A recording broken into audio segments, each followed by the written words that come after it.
कमरा अदालत में बात हुई है कि कोई मामला जो हैं वो अफ़ाम व तफ़हीम के साथ हल होने जा रहे हैं, इसमें क्या सदाकत है क्या? असल में ये जो केस है ना जी, बड़ा सवीर किस्म का केस है।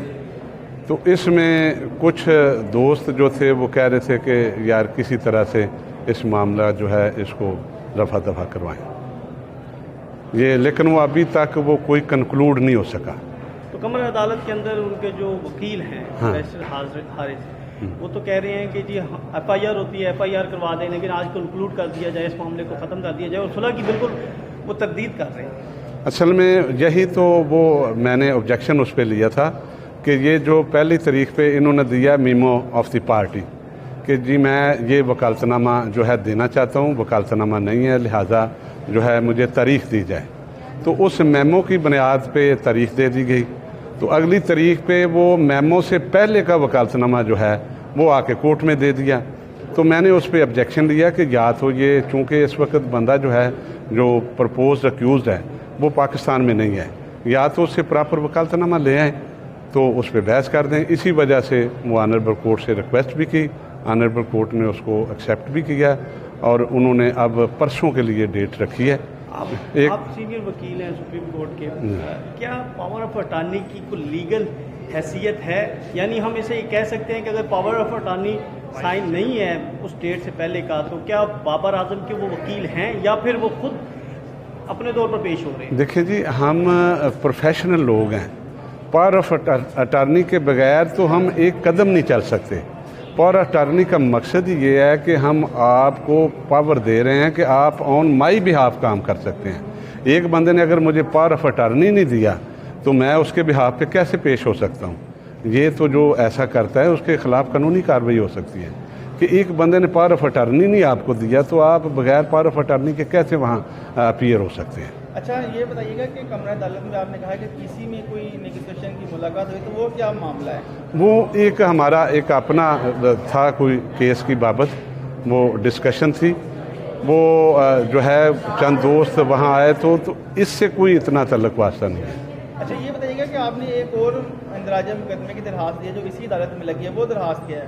वो दरख्वास्त में जो मैसेजेस जो है ना, रॉन्ग मैसेजेस और गलत मैसेजेस किए गए थे, उसकी बुनियाद पे हमने 22A/22B की पटिशन की है कि हमें थ्रेट किया जा रहा है, लिहाजा इनके खिलाफ कानूनी कार्रवाई की जाए। वो मैसेज किसने किए थे और उसमें कौन सी दफात आपने लगाने की इत्तला की है? हमने जो है उसमें जो पीका एक्ट है उसके तहत जो रॉन्ग मैसेजेस हैं उसकी बाबत हमने दरख्वास्त दी है कि हमें मैसेजेस जो इन्होंने किए हैं वो थ्रेटनिंग हैं और हमें मारने की धमकियाँ दी गई हैं, लिहाजा इनके खिलाफ कानूनी कार्रवाई। अगर फैसला हो जाता है 23 तारीख को, पावर ऑफ अटार्नी नहीं है, तो क्या जो है वो बाबर आजम इस फैसले के मुतालिक आ सकता है कि मैंने तो इसमें पावर ऑफ अटार्नी दिया ही नहीं था और इस फैसले को मैं नहीं मानता?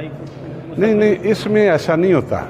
ये क्रिमिनल प्रोसीडिंग है अगेंस्ट दी SHO हैं कि हमने उसको एप्लीकेशन दी है तो वो हमारी एप्लीकेशन जो है उस पर कार्रवाई नहीं कर रहा। तो अब इसमें फॉर एंड अगेंस्ट फैसले हैं कोर्ट्स के। कुछ कहते हैं कि वो मदई जो है जो प्रपोज्ड अक्यूज़ है वो आ सकता है, कुछ कहते हैं कि प्रपोज अक्यूज़ जो है वो नहीं पेश हो सकता।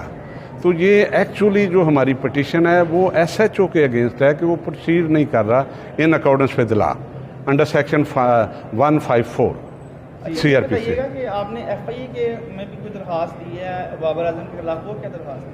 वो यही कि रॉन्ग मैसेजेस जो हैं हमें आ रहे हैं और हमें थ्रेटनिंग की जा रही है, तो लिहाजा इनके खिलाफ कानूनी कार्रवाई की जाए। Thank you. आज एक पटिशन 22A/22B की और हमने की थी जो रॉन्ग मैसेजेस की बुनियाद पर की थी, वो लगी हुई है 23 के लिए। तो इसको भी उन्होंने इकट्ठा कर दिया, 23 में रख लिया। ये प्रोसीडिंग हुई है। और आपने उसके वकालतनामे पे एतराज़? वकालतनामा इसलिए क्योंकि जब इन्होंने वकालतनामा दिया तो उस वक़्त जो था बाबर आजम जो था लाहौर में नहीं था, ही लेफ़्ट दी कंट्री। तो वो वकालतनामा फिर मुतलका एम्बेसी से वो पूरा अटेस्ट होता है और फिर आता है। तो हमने ये कहा है कि आप प्रॉपरली उसको अटेस्ट करवा के लाएँ, फिर जितनी मर्जी बहस करें। क्योंकि वकालतनामे के बगैर तो वकील कुछ भी नहीं है, वकील पेश नहीं हो सकता। ये हमने बात की थी जिसको कोर्ट ने अप्रिशिएट भी किया। अब 23 तक चला गया। अब 23 के क्या पावर ऑफ अटार्नी की कोई लीगल हैसियत है, यानी हम इसे ये कह सकते हैं कि अगर पावर ऑफ अटॉर्नी साइन नहीं है उस डेट से पहले का, तो क्या बाबर आजम के वो वकील हैं या फिर वो खुद अपने तौर पर पेश हो रहे हैं? देखिए जी, हम प्रोफेशनल लोग हैं। पावर ऑफ अटॉर्नी के बगैर तो हम एक कदम नहीं चल सकते।